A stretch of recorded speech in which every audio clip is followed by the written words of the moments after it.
In March of 2009, a driver named Jason Rivenburg was hauling a load to a grocery warehouse in South Carolina. He got there early, the way good drivers do, and the receiver turned him away and told him to come back in the morning. There was no truck stop with an open spot, so Jason did what tens of thousands of drivers do every single night in this country. He found an abandoned lot, an old gas station, and he parked to wait out his hours. A man walked up to his truck and shot him to death for the $57 in his pocket. Jason left behind a wife and children, and a federal law now carries his name because the thing that killed him wasn't a bad neighborhood he chose. It was a delivery that decided where he had to be. And that's what this video is about. You can study a city and avoid the worst of it, but you cannot avoid your receiver. And sometimes your receiver sits in the middle of an industrial zone where there is nowhere safe to stop, no police for miles, and people who know exactly why a loaded truck is sitting there at 3 in the morning. There is roughly 1 truck parking space in this country for every 11 drivers, and 98% of drivers say they can't find safe parking when they need it. So they end up here, in these places. 15 industrial zones truckers fear the most, counted down to the one delivery corridor in America you cannot get out of. We start with the one that breaks the pattern, on purpose because Camden has a lesson in it. For decades, Camden, New Jersey was the name that defined industrial waterfront dread. Right across the river from Philadelphia, its port and warehouse district sat inside what was routinely ranked one of the most dangerous cities in America, and the generation of drivers learned to make their pickup and get out before dark. No exceptions. The stories were real. But here's why Camden opens this list instead of anchoring it. Camden turned the corner, and it's worth understanding how, because it's the opposite of everywhere else on this list. Back in 2013, the city disbanded its own police department and rebuilt it from scratch as a county force that actually patrolled the streets. And the numbers since then are staggering. Homicides in Camden are down about 82% from their peak. In 2025, the city recorded 12 homicides, the fewest since 1985, and it went through its first summer in 50 years without a single one. Total crime is roughly half what it was. Now, Camden is still a poor, hard industrial city, and I'm not telling you to let your guard down there. What I'm telling you is that Camden is proof that these places are not cursed. They got this way because somebody stopped protecting them, and Camden got better because somebody chose to. Keep that in mind because most of the 14 zones coming up are moving in the wrong direction, and Camden shows you it doesn't have to be permanent. Everybody talks about Hunts Point, and Hunts Point earns it, the famous produce and meat market where drivers have had thieves try the trailer doors at a red light in broad daylight. But wrapped around Hunts Point is a bigger, darker industrial ring that gets less attention and deserves plenty. Port Morris and the Bruckner Corridor in the South Bronx are a dense tangle of warehouses, cold storage, scrap yards, and truck routes threaded under the Bruckner Expressway. And it's the kind of place that empties out completely after the workday ends. That's the danger. During the day, it's a working industrial district with people everywhere. At night, it becomes a maze of dark, narrow streets between shuttered warehouses, with a driver's rig often the only thing moving. Security companies that operate up here will tell you their whole business is overnight patrol against equipment theft and break-ins, because the area is a known target once the lights go out. For a trucker, the trap is the same one that runs through this entire video. You come in for an early morning slot at a Bronx warehouse, you arrive the night before because there's no way you're fighting New York traffic at dawn, and now you're parked on an industrial side street in the South Bronx with hours to kill and nowhere better to be. The market has guards. The dark streets around it do not. Baltimore's Port District gives us a specific flavor of industrial danger and a specific kind of theft you might not expect. The Dundalk Marine Terminal is one of the busiest auto and container terminals on the East Coast, and the drayage drivers pulling in and out of it run through the Holabird Avenue Industrial Corridor, an old, worn stretch of warehouses and lots in southeast Baltimore. The pre-dawn crime here is well documented, the burglaries and robberies that come with any isolated industrial area in a city that has struggled with violence for years. But Baltimore's port has a signature crime that's worth knowing about because it tells you what the organized guys are really after now. It's stolen cars loaded into shipping containers for export. Customs officers at the Baltimore port recovered 250 stolen vehicles worth $9.6 million in a single year. Cars boosted all over the region, stuffed into containers and headed overseas before anybody could catch them. Think about what that means for a driver hauling into that port.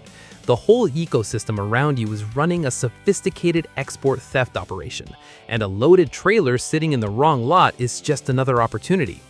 The danger in Dundalk isn't only the street crime, it's that you're delivering into a place where organized theft is the local industry.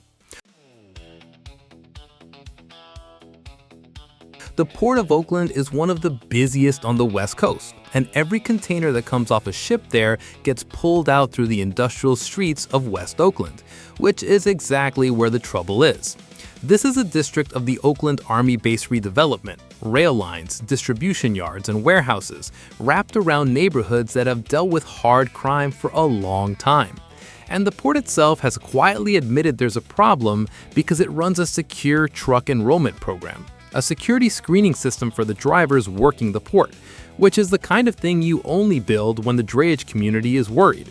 The newest wrinkle here is a shift that trackers have flagged, a move towards stealing entire loaded trailers, left sitting unattended around the Bay Area. Think about the setup. A drayage driver drops a loaded trailer in a yard or on a street to be picked up later. Standard practice, happens 1,000 times a day. In West Oakland, that parked trailer is a target, and organized crews have gotten good at hooking one and disappearing before anyone notices. Add the general danger of an isolated industrial zone at night, the sideshows that shut down the roads, the break-ins, and West Oakland becomes a place where drivers do their business fast and don't linger. If you're getting value out of this, take a second to hit that like button. It helps other drivers find it before they find the hard way. Savannah is the fastest growing container port in America, and the Garden City terminal is the largest single container terminal on the continent, moving something like 14,000 trucks through its gates every single day. And that scale is exactly what creates the misery for a driver. The terminal runs on an appointment system with limited gate hours, and the last ticket for a dry container goes early in the evening. So picture the math. You've got an appointment first thing in the morning, but the gate is closed when you arrive the night before, and Savannah does not have anywhere near enough truck parking to handle the flood of drivers the booming port has created. So where do you go? You end up in one of the carrier drop yards scattered around the port, or worse, on the shoulder of an industrial access road waiting for the gate to open. And the thieves know this rhythm cold. They know the port's hours better than some of the dispatchers do, and they know that every night there's a fresh crop of loaded trailers sitting in unsecured yards around Garden City because the terminal wasn't open when the freight arrived. Georgia disbanded its state cargo theft task force a few years ago, right as this port was exploding in size. The freight went up, the security went down, and the driver stuck waiting for a morning slot is the one who pays for that gap. Savannah's growth is a great American success story. For the driver, it's a great American parking problem with thieves attached. Detroit gives us two faces of industrial danger in one city. Down in the Delray district on the southwest side, you've got one of the most isolated industrial neighborhoods in urban America, hemmed in by Zug Island, heavy industry, and now years of construction around the new international bridge to Canada. It is dark, it is empty, and its crime numbers run well above the national average. But the story that sticks with drivers happened up at Eastern Market, the historic food distribution district. A driver delivering meat came back to his truck to find two men robbing his trailer. In the confrontation that followed, one of the thieves had a box cutter, and it ended with the company owner, who was legally armed, shooting one of them and the driver himself taking a bullet in the leg. That's the reality of the food distribution trade in a city like Detroit. These markets run before dawn, the drivers are alone with valuable perishable loads, and the crews that work them are willing to get violent over a trailer full of meat. And Detroit, like Baltimore, has a thriving organized export theft business on the side, with federal indictments against rings stuffing stolen cars into containers.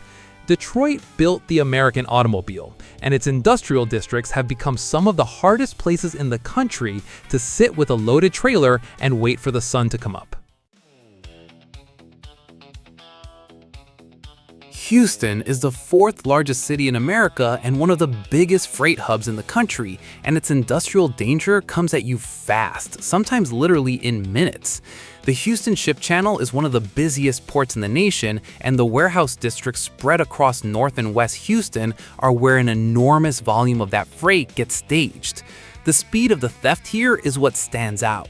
A cargo business in West Houston had an entire box truck full of goods stolen in about 6 minutes, and the owner said something chilling, that the thieves come directly for the box truck, like they know exactly what they're after before they arrive. That's not opportunity, that's surveillance.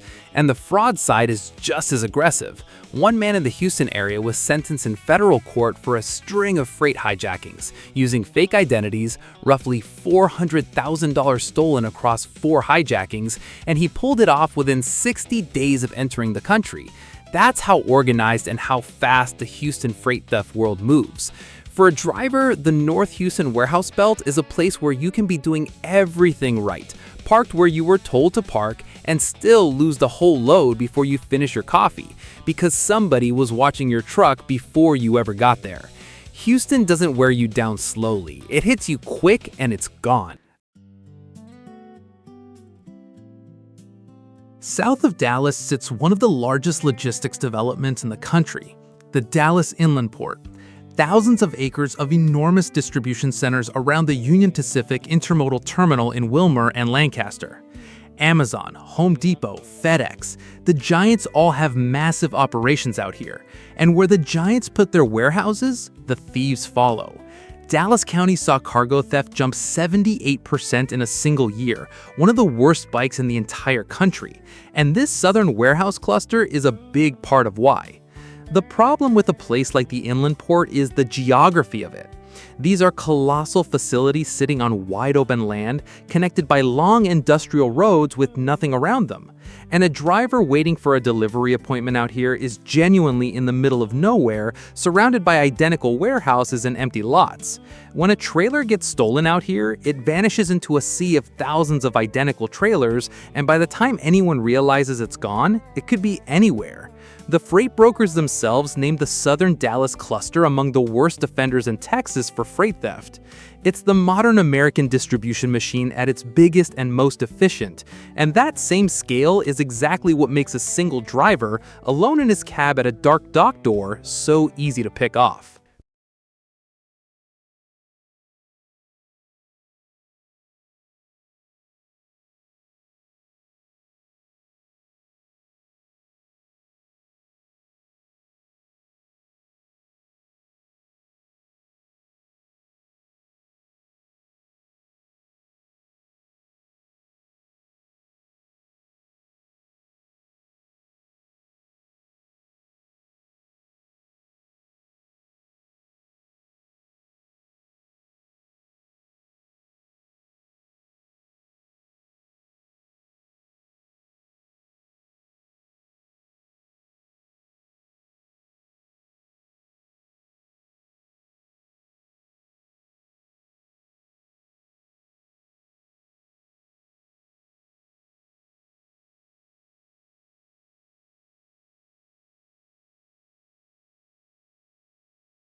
Real quick, the Trucker Insider shop is open. 2 things you need to see.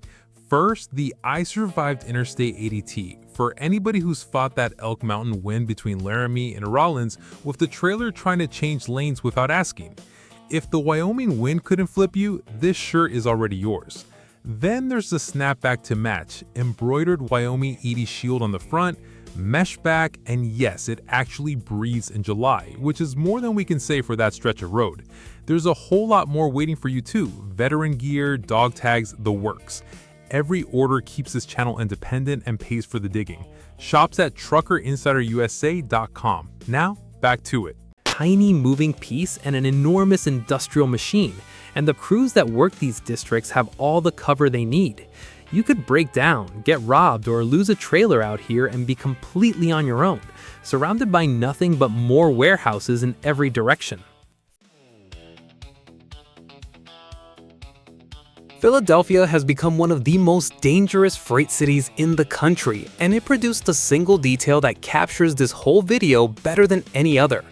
Down by the port at a food distribution facility near Packer Avenue, 6 masked men pulled up to a tractor trailer at 3:30 in the morning and stole 3 pallets of crab meat, about $42,000 worth, while the 49-year-old driver was asleep in the cab.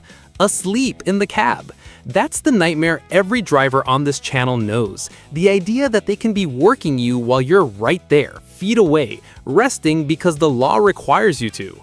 And it wasn't a one-off. A month earlier, another Philadelphia driver was hurt physically trying to stop thieves from taking $30,000 in snow crab off his trailer. Up in the Nicetown district, a cargo theft crew the press nicknamed the Beef Bandits ran an operation so big it was called the biggest cargo theft ring in modern Philadelphia history. And when they caught one driver, they forced him to the ground. Philadelphia has seen what one report called an unprecedented surge in cargo theft since 2022. For a driver, the port and the industrial districts of Philadelphia have become a place where sleeping in your own cab is a risk, and where the people stealing your load are increasingly willing to hurt you to keep it. It's the exact fear that built this video, made real on Packer Avenue. Just south of Atlanta sits a 150-acre food market that runs around the clock, the Atlanta State Farmers Market in Forest Park. And it's the southern cousin of Hunts Point in all the ways that matter. This is a genuine 24-hour operation, produce and goods moving in and out at every hour, which means drivers are pulling in and doing business at 2, 3, 4 in the morning, in the dark, often with cash and always with valuable perishable loads. And the vendors who work there have been sounding the alarm. Through 2024 and into 2025, the market saw a string of violent robberies and break-ins bad enough that vendors told Atlanta news crews in plain words that they don't feel safe. Local police have been responding to rising theft at a market that by its nature can never really close and lock the gates, because the whole point of it is to be open when the trucks need to come. That's the produce market trap, and it's the same one that makes Hunts Point famous. A market that serves truckers around the clock is a market that's exposed around the clock. There's no closing time to hide behind, no moment when the lot empties out and the risk goes home. For the driver hauling into Forest Park before dawn, the danger isn't in some distant part of town. It's right there in the market, in the dark while you're trying to get unloaded and get gone. And if this is the kind of straight information you want more of, subscribe. It costs you nothing. Chicago is the freight heart of America, where more rail and truck cargo converges than almost anywhere on Earth, and its industrial corridors on the south side and through Little Village are where a specific, brazen kind of theft has taken hold. Here's a move that has drivers rattled. In February of 2025, a truck hauling consumer electronics out of Chicago was boxed in by passenger cars at a rail crossing in broad daylight, and while the driver sat there trapped, the thieves cut the trailer seals and started unloading. Boxed in and robbed at a red light, in the daylight. That's not a dark alley at midnight, that's a coordinated crew treating a city street like their own loading dock. The theft trackers who documented it specifically warned drivers not to stage their trucks in nearby industrial areas while they wait, and the crews here work the rail yards just as hard. On the south side, a railroad company's own drone caught 3 men in the middle of the night burglarizing a rail car, and they were charged, but for everyone that gets caught on a drone camera, plenty don't. Out in the suburban intermodal belt around Joliet and Wool County, trailer drops get hit constantly. A driver who confronted a crew stealing from his trailer at a suburban warehouse got beaten and threatened with a gun for his trouble. Chicago moves the nation's freight, and its industrial corridors have become a place where they'll rob you in daylight at a stoplight and dare you to do something about it. The port complex at Newark and Elizabeth is the 3rd largest in North America and the busiest on the East Coast, and right now it is the epicenter of the fastest rising cargo theft in the country. The numbers are alarming. In just the 3rd quarter of 2025, cargo theft incidents in New Jersey jumped 110% from the previous quarter, more than doubling. And the theft trackers now flag the Newark and New Jersey Metro as the emerging national hotspot, both a place where freight gets stolen and a destination where stolen freight gets moved. This is a colossal industrial district. Miles of container terminals, warehouses, and drayage yards packed between the turnpike and the harbor, and everything that lands on the East Coast from overseas funnels through here. The theft has gotten sophisticated in a way that should worry every driver. The crews aren't just breaking into trailers anymore. Now it's cyber fraud combined with on-dock container redirection. Crews hacking into systems to reroute containers and pick up loads with paperwork that looks completely legitimate. And the export theft runs wild, with entire rings caught stuffing luxury cars into containers bound for overseas. One ring with 63 people moving vehicles through these ports. For a driver working the Newark and Elizabeth district, you're operating inside the single most active freight theft machine in America right now, where the thieves might be street crews, might be hackers, and might be wearing the same safety vest you are. South of downtown Los Angeles lies a dense band of industrial cities that exist almost entirely for freight: Vernon, Commerce, Carson, and Compton. And this is where nearly everything that comes off the busiest ports in America gets trucked, stored, and stolen. The theft data here is staggering and specific. In a single recent year, the city of Carson logged 53 cargo theft incidents, and Compton logged 44, among the very worst in Southern California, which is saying something in the cargo theft capital of the United States. And the busts are enormous. In one search warrant in Vernon, the Los Angeles County Sheriff's Cargo Theft Unit recovered about $4 million in stolen goods in a single location. Everything from TVs and shoes to cosmetics and data center equipment, hitting 8 different companies at once. But it's how they do it that tells you where this is going. A sheriff sergeant explained that these crews hack into email systems, steal the real bills of lading, and show up at the warehouse with genuine-looking paperwork to pick up a load that isn't theirs. And then he said the part that should chill every driver and every carrier: there's no repercussions. That's the state of it in industrial Los Angeles. Sophisticated crews, real paperwork, $4 million hauls, and a sense that nobody's going to stop them. These cities were built to move the freight of a nation, and they've become the place that freight is most likely to disappear. The single most feared industrial zone in America is the one no driver hauling from the West Coast can avoid: the drayage corridor spilling out of the ports of Los Angeles and Long Beach, through Wilmington, Carson, Compton, and Rancho Dominguez. This is number one for a reason the whole video has been building toward. You cannot go around it. Everything else on this list you might dodge with the right load or the right lane, but if freight comes into this country by sea on the West Coast, it comes through these 2 ports, and every single container has to be pulled out through these industrial streets by a truck. There is no other way off the docks, and the volume is almost incomprehensible. In 2024, these 2 ports moved nearly 20 million containers, one of the busiest years in their history. 20 million containers, every one of them riding out through this corridor on a chassis behind a truck. That's the trap in its purest form. The thieves don't have to find the freight has to come to them. All of it, through a handful of industrial streets they know better than anyone. Now here's what they built around that certainty. In February of 2026, a law enforcement operation across Compton and Wilmington seized about $5 million in stolen property in one sweep, including 84 stolen container chassis and 11 tractors. They're not just stealing the cargo anymore, they're stealing the equipment that hauls it. And the violence has arrived to match. A federal indictment out of Los Angeles charged the crew that robbed a box truck driver at knife point, taking more than $57,000 in Apple AirTags, and the same crew tailed a jewelry hauler some 300 miles to a California truck stop. Follow a loaded truck 300 miles and rob the driver at knife point? That's the level these organizations operate at now. So put yourself in the seat. You've pulled your container off the dock. You're rolling through Wilmington in the pre-dawn dark. You've got hours before your delivery appointment and nowhere secure to put the truck. And you are driving the one road that every thief in Southern California knows the freight has to travel. You can't reroute around it. You can't skip it.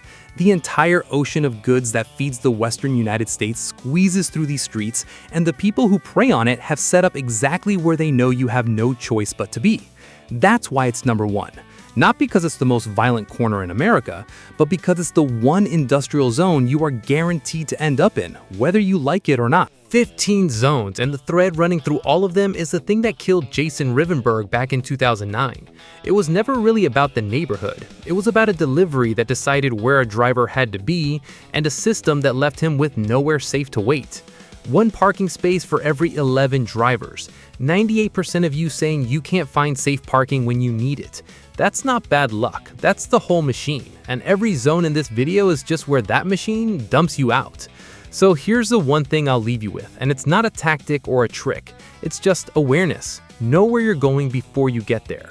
Ask the receiver about secure parking before you accept that you'll be sitting on a dark street all night. Trust the feeling in your gut when a lot doesn't feel right. And if it doesn't, there is no load on earth worth more than you getting home. Now, I want to hear from you because you've delivered to these places and I haven't. What's the industrial zone that scared you the most? The receiver that left you stranded somewhere you'll never forget? Put it in the comments, the district, the city, and what happened, because the drivers reading it might be headed there next week. And the next video on this channel gets built out of your stories. If this one looked out for you, subscribe. It's free. Until next time, keep your doors sealed.